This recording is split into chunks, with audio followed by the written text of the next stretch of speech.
આજનો પ્રશ્ન, કઈ સંખ્યાના અવયવ અને અવયવી બંને 37 છે? બરોબર, શું કીધું છે? અવયવ અને અવયવી બંને કેવા છે? 37 છે. આપણને ખબર છે 37 કેવી સંખ્યા છે? 37 અવિભાજ્ય સંખ્યા છે. કઈ સંખ્યા છે? તો કે ભાઈ અવિભાજ્ય સંખ્યા છે. તો હવે એનો આપણને કહી દીધું કે એનું એક અવયવ કયું છે? 37 છે. તો બીજો અવયવ અવિભાજ્ય સંખ્યાનો કયો હોય? તો એક જ હોય. બરોબર, હવે આપણને ખબર પડી ગઈ અવયવ આ છે. તો અવયવી ક્યાં થશે? તો કે ભાઈ અવયવી એટલે આપણને ખબર છે કે ભાઈ જે તે સંખ્યાના ઘડિયાને આપણે એનો અવયવી કહીએ છીએ. તો 37 ના આપણા અવયવી કેટલા થશે? તો કે ભાઈ 37 ના અવયવી થશે 37, 74, 111, 148 અને 37 185 થી અનંત સુધી આપણા અવયવી જશે. બરોબર, તો હવે આપણને સંખ્યા મળી જાય કે ભાઈ કઈ સંખ્યાના અવયવ અને અવયવી બંને 37 છે. તો કે ભાઈ આપણે 37 જ સંખ્યા એવી છે કે જેના અવયવ અને અવયવી બંને કેવા થશે? 37 થશે. એટલે ઓપ્શન બી આપણો સાચો પડશે.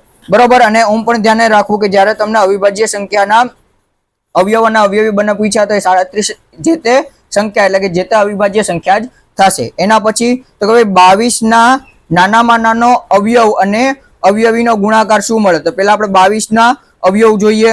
તો કે ભાઈ 22 ના અવયવ શું થશે? તો કે ભાઈ 1 ગુણ્યા 22 અને 2 ગુણ્યા 11 આટલા જ આના અવયવ થશે. બરોબર, તો નાનામાં નાનો અવયવ શું મળે? તો કે ભાઈ નાનામાં નાનો અવયવ 1 મળે. હવે એવી રીતના અવયવી તો કે ભાઈ અવયવી આપણે જોઈ ગયા એમ ઘડીઓ થશે. શું થશે? તો કે 22 એકા 22, 22 દુ 44, 22 તેરી 66, 22 ચોક 88 થી અનંત સુધી. હવે શું થશે? તો કે ભાઈ નાનામાં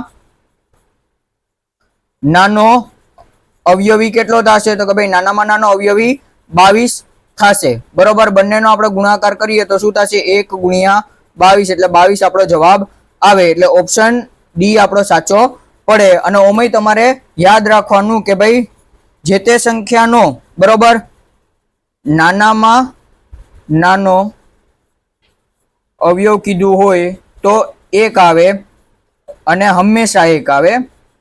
જ્યારે નાનામાં નાનો અવયવી કીધો હોય તો શું આવે? તે સંખ્યા પોતે. બરોબર, હંમેશા તેમાં પણ એવી રીતના જ આવશે. એટલે યાદ રાખવાનું નાનામાં નાનો અવયવ કયો થશે?